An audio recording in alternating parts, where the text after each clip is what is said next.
नमस्कार दोस्तों, स्वागत है आपका हमारे YouTube चैनल पर जिसका नाम है परीक्षिता एकेडमी। पटवारी परीक्षा का रिव्यू लेकर हम आए हैं और आज हम बात करने वाले हैं 25 मार्च 2023 सेकेंड शिफ्ट के क्वेश्चंस के बारे में। इसका एनालिसिस हम देखेंगे कि किस प्रकार से क्वेश्चंस पूछे जा रहे हैं। आगामी आने वाले दिनों में जिनका भी एग्ज़ाम बचा हुआ है वो रिव्यू को देखकर अपनी जो है स्टडी को कंटिन्यू कर सकते हैं। सो गाइस, अगर आप भी हमारे इस चैनल पर नए हैं तो चैनल को सब्सक्राइब करें, वीडियो पूरा देखें और बताएं कि आपको वीडियो कैसा लगा और लाइक शेयर ज़रूर करें। तो चलिए आगे बढ़ते हैं और बात करते हैं आज के प्रमुख क्वेश्चंस के बारे में। तो क्वेश्चंस पूछा गया था कि रीवा पन्ना पठार से कौन सा जलप्रपात बहता है। तो इसका सही उत्तर है केवटी जलप्रपात, जो कि रीवा जिले के सिरमौर जिले में पड़ता है। अगर हम जलप्रपात की बात करें तो मध्य प्रदेश का सबसे ऊंचाई में स्थित जलप्रपात चचाई जलप्रपात है, जो बिहड़ नदी के पर है 127 मीटर। ये फैक्ट याद रखना। और पठार से आया है, इसका मतलब आपको सारे पठार को एक बार पढ़ लेना है। अगला क्वेश्चन पूछा गया है कि आदित्य जोशी का संबंध किस खेल से है। तो इनका संबंध बैडमिंटन से, और ये मध्य प्रदेश के धार जिले से जो है बिलोंग करते हैं और पहले जूनियर बैडमिंटन खिलाड़ी रहे हैं। अगला क्वेश्चन पूछा गया था कि 1720 से 60 के दौरान मध्य प्रदेश में किसका शासन रहा। तो फ्रेंड्स, इस क्वेश्चन का जो आंसर है वो काफ़ी हद तक इसके ऑप्शंस पर डिपेंड करता होगा, क्योंकि जो भी ऑप्शन होंगे आप एलिमिनेट कर सकते हैं कि पर्टिकुलर क्या दे रखा और उसका शासन किस समय रहा होगा।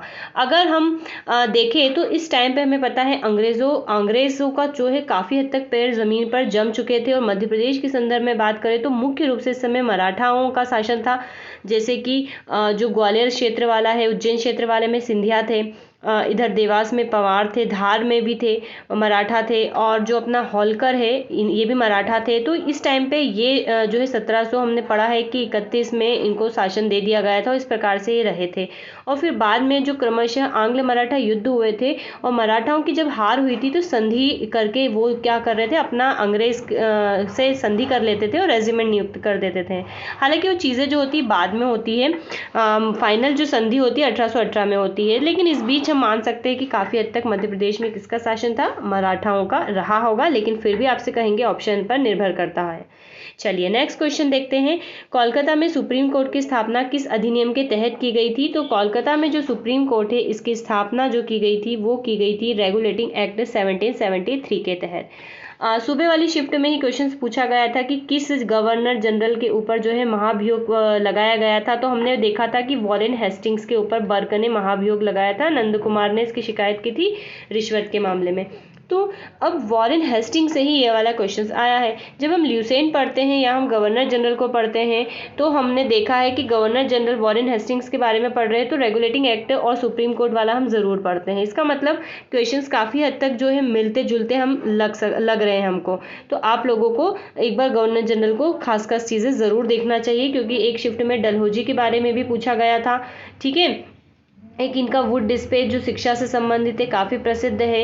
आपको ध्यान रखना है बंगाल विभाजन किसके काल की घटना। इस प्रकार से मोटा मोटा गवर्नर जनरल जल्दी से पढ़ लीजिए। चलिए नेक्स्ट क्वेश्चन देखते हैं हम कि चंदेरी के किले के मुख्य द्वार को क्या कहते हैं। तो चंदेरी के किले को मुख्य द्वार को जो है खूनी दरवाजा कहते हैं, और इसका निर्माण जो है राजा कीर्तिपाल ने 11वीं शताब्दी में करवाया था। और ये जो चंदेरी जगह है अशोकनगर की, इसका वर्णन महाभारत में मिलता है। ठीक है, ये किले का निर्माण तो कीर्तिपाल ने करवाया था। और इसके ऊपर एक और दरवाजा है जिसको हवापुर के नाम से भी जाना जाता है। अगला क्वेश्चन आप पूछा गया है भोजपुर में शिवलिंग की ऊंचाई बताइए। तो ये काफ़ी ऊंचा शिवलिंग है, 18 फीट इसकी ऊंचाई है, और ये मध्य प्रदेश के रायसेन जिले में पड़ता है। मुख्य रूप से किताबों में लिखा रहता है बहुतपाल से इतना किलोमीटर दूर, लेकिन एग्जैक्ट बात करें एकदम एक्यूरेट तो रायसेन जिले में पड़ता है। और यहाँ पर ये जो शिवलिंग है इसकी ऊंचाई आई तो इसका व्यास भी याद रखिए, 7.5 फीट जो है इसका व्यास है। अब अंदाजा लगा लीजिए कितना बड़ा और विशाल शिवलिंग होगा।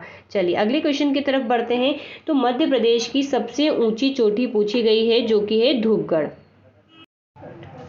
धूपगढ़ की अगर हम बात करें, और हो सकता है क्वेश्चन से यहीं से बने, तो महादेव पर्वत श्रेणी में स्थित है और पंचमढ़ी में पड़ता है। और पंचमढ़ी जो है नर्मदापुरम जिले में आता है, जो पहले जिसका नाम होशंगाबाद हुआ करता था। और इसकी जो हाइट है 1352 मीटर है। ध्यान रखिएगा मीटर में इतनी है, और फिट में आ जाए तो 4435 फीट है। हालांकि मीटर में ही हमको याद रखना है।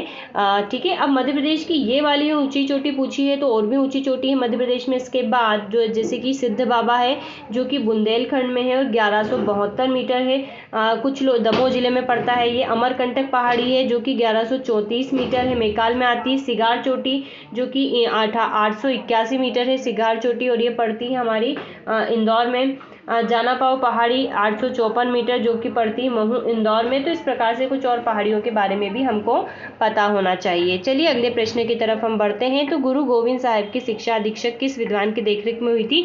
तो वो हुई थी भाई गुरुदास की देखरेख में। अब यहाँ से आपको जो है जो भी सिख धर्म के जो 10 वो हुए हैं गुरु हुए हैं उनके नाम आपको पढ़ लेना चाहिए, उनके बारे में विशेष बातें। अगले क्वेश्चन की तरफ बढ़ते हैं। सेबी की स्थापना कब हुई थी? तो सेबी की स्थापना जो है 12 अप्रैल 1988 को हुई थी और इसका हेडक्वार्टर जो है मुंबई में है। यहाँ पर आपको इकोनॉमी का क्वेश्चन पूछा गया है। इकोनॉमी के बारे में एक बार और देख लीजिएगा, सुबह वाली शिफ्ट से आरबीआई का पूछा गया था। अगला क्वेश्चन है 3 जनवरी 2023 को रणजी ट्रॉफी में पहले ओवर में हैट्रिक लेने वाले गेंदबाज कौन है? तो ये क्वेश्चन का आंसर आप ढूंढिएगा।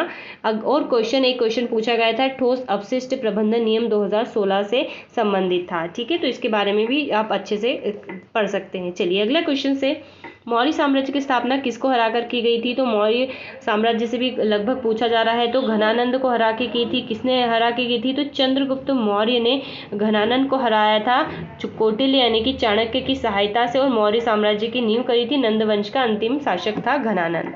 अगला क्वेश्चन पूछा गया है पन्ना वन्यजीव अभ्यारण्य के रूप में कब घोषित किया गया था? तो ये किया गया था 1981 में। एक प्रश्न पूछा गया था मुगल से संबंधित, और होलकरों ने महेश्वर को कब अपनी राजधानी डिक्लेयर करा था? तो 1767। फिर इंदौर किले से संबंधित कोई प्रश्न पूछा गया था, और एक अवार्ड से संबंधित था। अभी स्टैटिक का था, करंट का था, हम श्योर नहीं है। ठीक है, तो आप देख लीजिएगा। तो इतने क्वेश्चंस जो थे जीके से थे। अगर हम बात करें साइंस के क्वेश्चंस की, तो साइंस के क्वेश्चंस में क्वेश्चंस पूछा गया था कि शरीर की पीलेपन का क्या लक्षण होता है। शायद ये पीलिया या जॉइंडिस से संबंधित क्वेश्चंस था। एक्यूरेट क्वेश्चंस हमारे पास फिलहाल नहीं है। त्वचा रोग किस रेडियोएक्टिव आइसोटोप की सहायता से होता है? तो वो होता है कोबाल्ट। जी है इसकी एसआई यूनिट पूछी गई थी। और एक क्वेश्चन पूछा गया था कि कॉपर सल्फेट के विलयन में जब जिंक डालते तो क्या होता है? जनरली विलयन जो होता है रंगहीन हो जाता है, क्योंकि कॉपर सल्फेट का गुण होता है ब्लू कलर का होता है, लेकिन जब जिंक डालते हैं तो जिंक सल्फेट बनता है तो कलरलेस हो जाता है। प्रकाश संश्लेषण से संबंधित क्वेश्चन पूछा गया था। क्वेश्चन से ये आया था कि सूर्य की किरणों से कौन सा विटामिन मिलता है? तो विटामिन डी मिलता है। हम सबको पता है विटामिन डी सूर्य की किरणों से नहीं मिलता है, बल्कि हमारी स्किन में अर्गोकैल्सिफेरॉल एक तत्व होता है जो सूर्य की किरणों से रिएक्शन करके विटामिन डी का निर्माण करता है। सबसे अच्छा कोयला कौन सा है? तो सबसे अच्छा कोयला जो है एंथ्रासाइट माना जाता है। कीचड़ में क्या होता है? आई थिंक तो ये ऑप्शंस के ऊपर ही डिपेंड करता है। हम ऑप्शन देख के ही कह सकते हैं कि क्या आएगा। ठोस अपशिष्ट से संबंधित क्वेश्चन था। धातु अधातु से रिलेटेड था, बेल्जियम ऑक्साइड से और झाग पद्धति से। झाग पद्धति में एक्चुअल में जो है मिशेल का निर्माण बनता है। बहुत इंपॉर्टेंट चीज़ है कि किस प्रकार से दाग होता है जो कि ऑयली होता है, और जब हम उसमें साबुन लगाते हैं तो किस प्रकार से क्रिया करता है और मिशेल का निर्माण करता है। अभी एक्यूरेट क्वेश्चन क्या था उसके आधार पर भी हम इसका जवाब दे सकते थे। ठीक है, जूल किसकी एसआई यूनिट है? एक क्वेश्चन से ये पूछा गया था।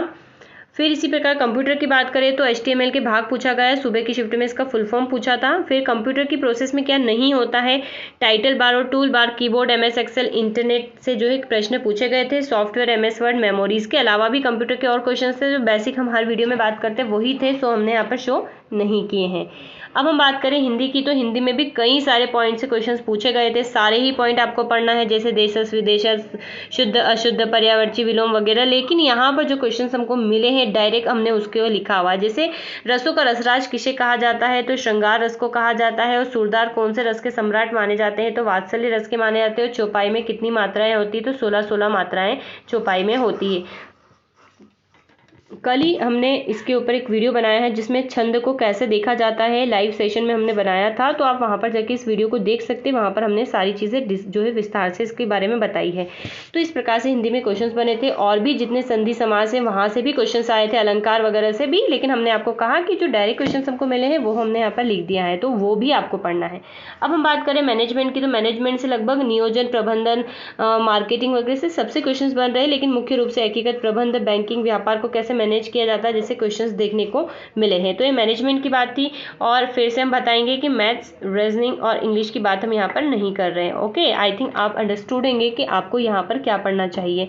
सो गाइस, आई थिंक इतना ही हम आज के लिए हम जो है हम सफिशिएंट है।